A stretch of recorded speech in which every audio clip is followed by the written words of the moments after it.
आप सबका स्वागत है आपके अपने यूट्यूब चैनल पर। तो आज की इस वीडियो में हम चर्चा करेंगे बाल विकास के महत्वपूर्ण 30 प्रश्नों पर, जो आपके सीजीटेट और शिक्षक भर्ती परीक्षा में पूछे जाते हैं। तो सबसे पहले बात करेंगे पहले प्रश्न की। शिक्षक को ज्ञान होना चाहिए। विकल्प है अध्यापन विषय का, बाल मनोविज्ञान का, शिक्षा संहिता का या फिर अध्यापन विषय एवं बाल मनोविज्ञान का। शिक्षक को अपने अध्यापन विषय का संपूर्ण ज्ञान होना चाहिए, साथ ही शिक्षक को बाल मनोविज्ञान का ज्ञान होना चाहिए, तभी वो बच्चे को सही तरीके से समझ पाएगा। ऑप्शन डी में अध्यापन विषय और बाल मनोविज्ञान दोनों समाहित है, इसलिए ऑप्शन डी इसका उत्तर हो जाएगा। प्रश्न दूसरा है, बाल मनोविज्ञान के आधार पर कौन सा कथन सर्वोत्तम है। ऑप्शन है आपके पास, सारे बच्चे एक जैसे होते हैं, प्रत्येक बच्चा विशिष्ट होता है, कुछ बच्चे विशिष्ट होते हैं या फिर कुछ बच्चे एक जैसे होते हैं। बच्चा चाहे कैसा भी हो, प्रतिभाशाली हो, मूर्ख हो, दिव्यांग हो, वह हमेशा विशिष्ट होता है। ऑप्शन बी इसका उत्तर हो जाएगा। प्रश्न तीसरा है, समाजीकरण वह प्रक्रिया है जिसमें बच्चे और वयस्क सीखते हैं। दोस्तों, परिवार जो है समाजीकरण की पहली सीढ़ी है। साथ ही समाजीकरण विद्यालय से भी होता है और साथियों से भी, इसलिए ऑप्शन डी इसका उत्तर हो जाएगा, उपरोक्त सभी। अगला प्रश्न है, जब बच्चे एक अवधारणा को सीखते हैं और उसका प्रयोग करते हैं तो अभ्यास उनके द्वारा की जाने वाली त्रुटियों को कम करता है। यह विचार किसके द्वारा दिया गया था।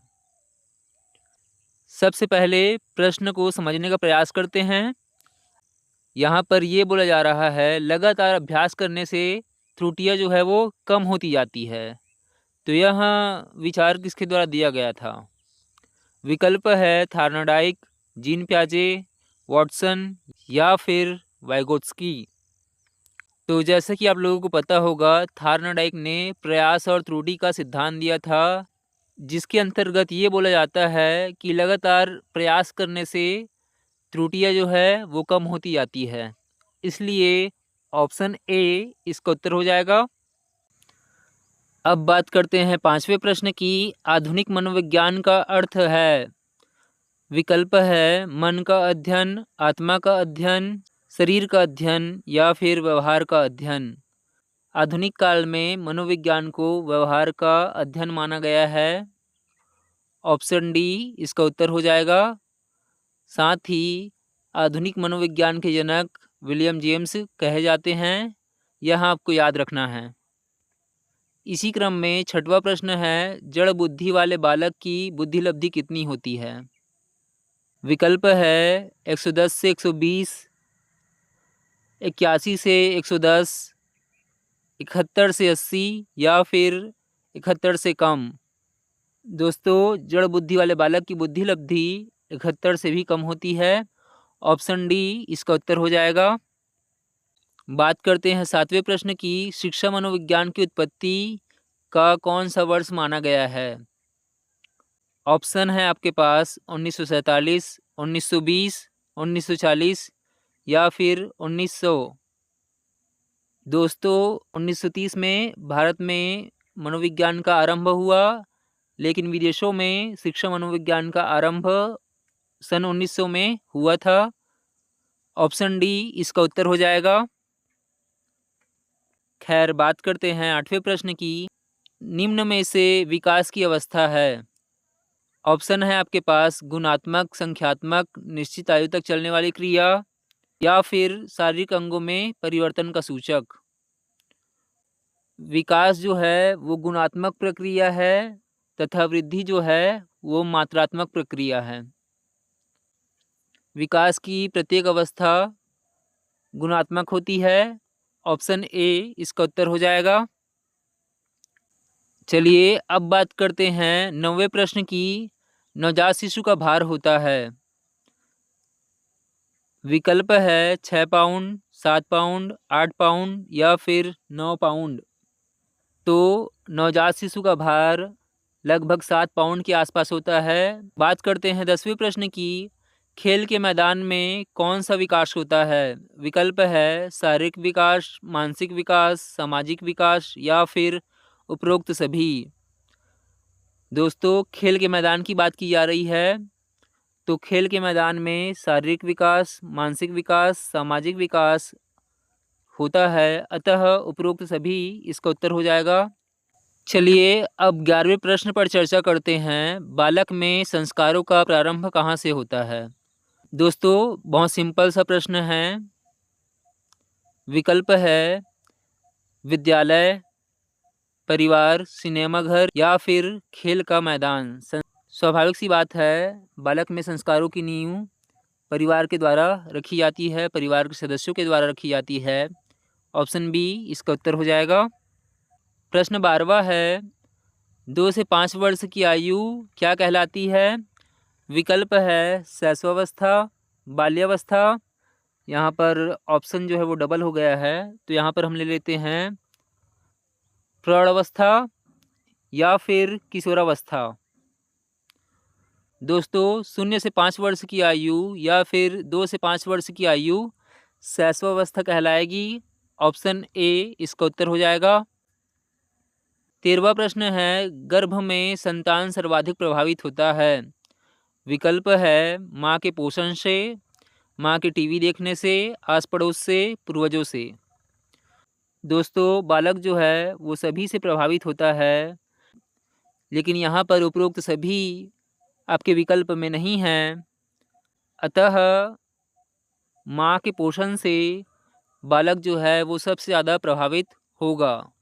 जैसे माँ जो भी भोजन ग्रहण करती है वह सीधे बच्चे को प्राप्त होता है, इसलिए ऑप्शन ए इसका उत्तर हो जाएगा। अगला प्रश्न है, बीजावस्था कहा जाता है। विकल्प है 0 से 2 सप्ताह, 2 से 8 सप्ताह, 8 से 16 सप्ताह या फिर जन्मजात। दोस्तों, 0 से 2 सप्ताह को बीजावस्था कहा गया है, जिसमें माता पिता के गुण आपस में मिलकर एक बीज का निर्माण करते हैं, बीज का निर्माण होता है, इसलिए इसे बीजावस्था कहते हैं। ऑप्शन ए इसका उत्तर हो जाएगा। इसी क्रम में 15वां प्रश्न है, बालक के सिर एवं मस्तिष्क का सर्वाधिक विकास किस अवस्था में होता है? विकल्प है प्रौढ़ावस्था, शैशवावस्था, किशोरावस्था या फिर बाल्यावस्था। दोस्तों, शैशवावस्था में बालक के शरीर का विकास सबसे तेज गति से होता है, इसलिए ऑप्शन बी इसका उत्तर हो जाएगा। 16वां प्रश्न है, सीखने का आदर्श काल माना जाता है। विकल्प है शैशवावस्था, बाल्यावस्था, किशोरावस्था या फिर प्रौढ़ावस्था। दोस्तों, शैशवावस्था को सीखने की आदर्श अवस्था माना गया है, क्योंकि इस अवस्था में बालक तेज गति से सीखता है, जैसे वो पहाड़ को आसानी से याद कर लेता है। ऑप्शन ए इसका उत्तर हो जाएगा।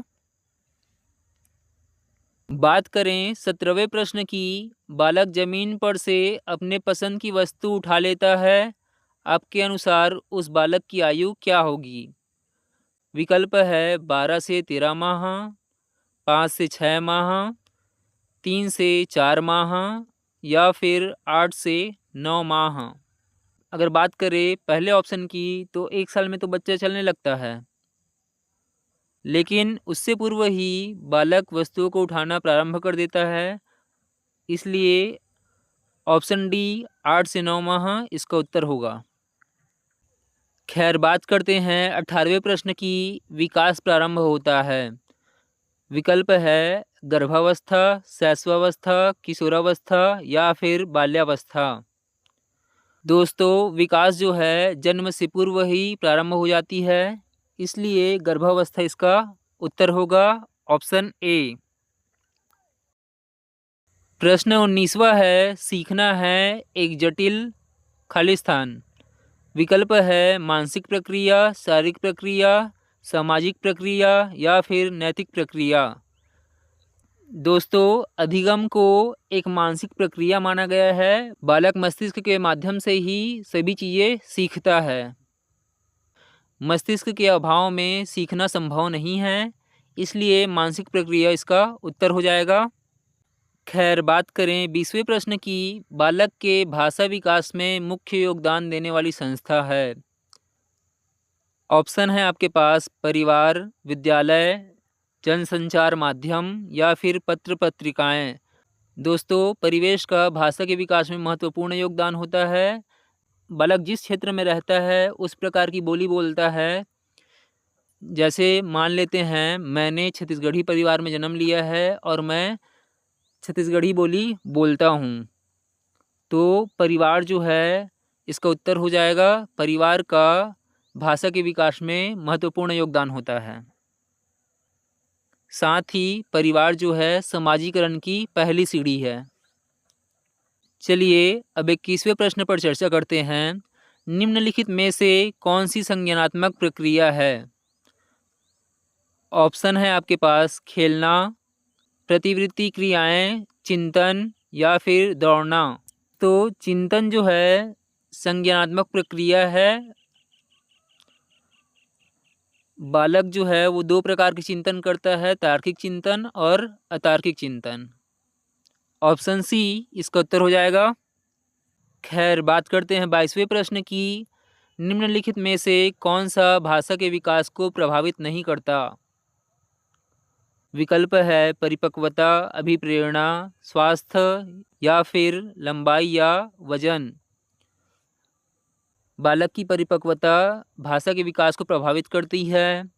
साथ ही मोटिवेशन भी भाषा के विकास को प्रभावित करता है और व्यक्ति का स्वास्थ्य भी भाषा के विकास को प्रभावित करता है।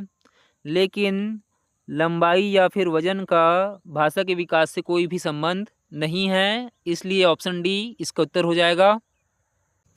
इसी क्रम में अगला प्रश्न है, एक बच्चा सदैव दूसरों के प्रति सहानुभूति दिखाता है, यह आदत कहलाती है।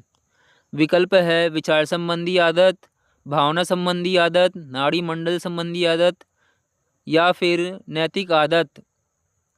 दोस्तों, सहानुभूति क्या है? एक भावना है, इसलिए भावना संबंधी आदत इसका उत्तर होगा, ऑप्शन बी।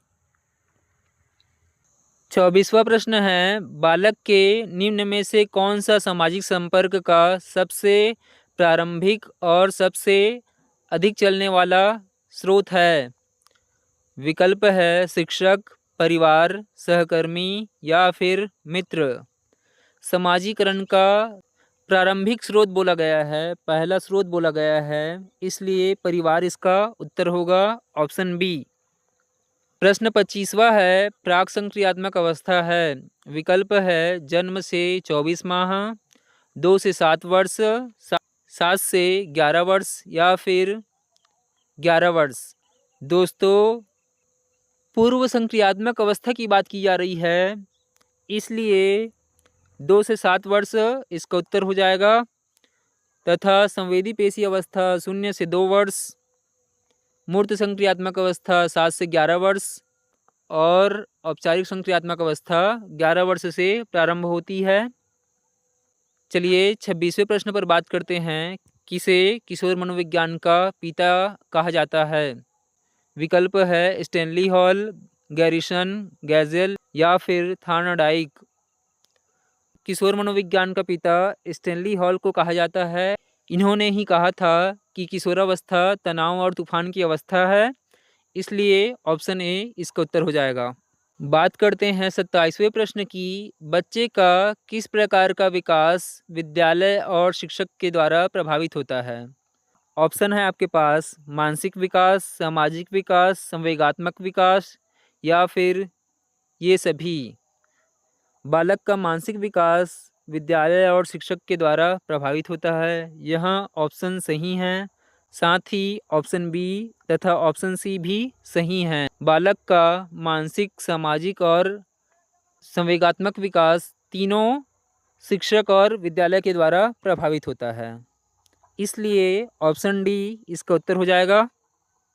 प्रश्न 28वां है, सभी के लिए विद्यालयों में सभी की शिक्षा किसके प्रचार का वाक्य हो सकता है?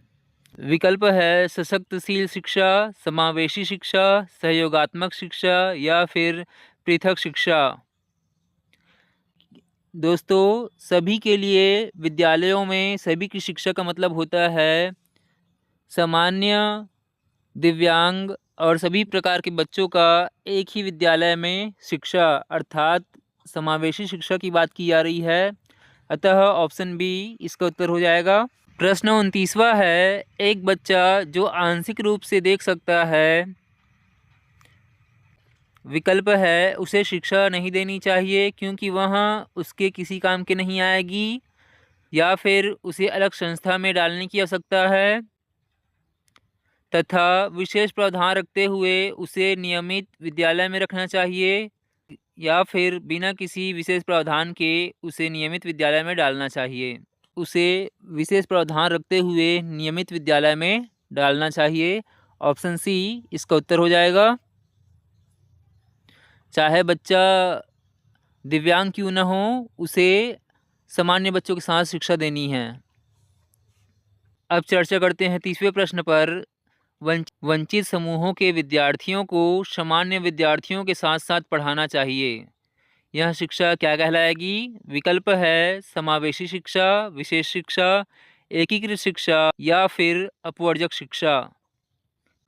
चूँकि यहाँ पर सामान्य विद्यार्थियों के साथ पढ़ाने की बात की जा रही है, इसलिए समावेशी शिक्षा इसका उत्तर हो जाएगा। वंचित समूह के बच्चों को सामान्य विद्यार्थियों के साथ समावेशी शिक्षा प्रदान की जाती है। तो दोस्तों, इस वीडियो को यहीं पर समाप्त करते हैं। अगर आपको वीडियो पसंद आई हो तो लाइक एंड सब्सक्राइब करें। मिलते हैं आपको नेक्स्ट वीडियो में।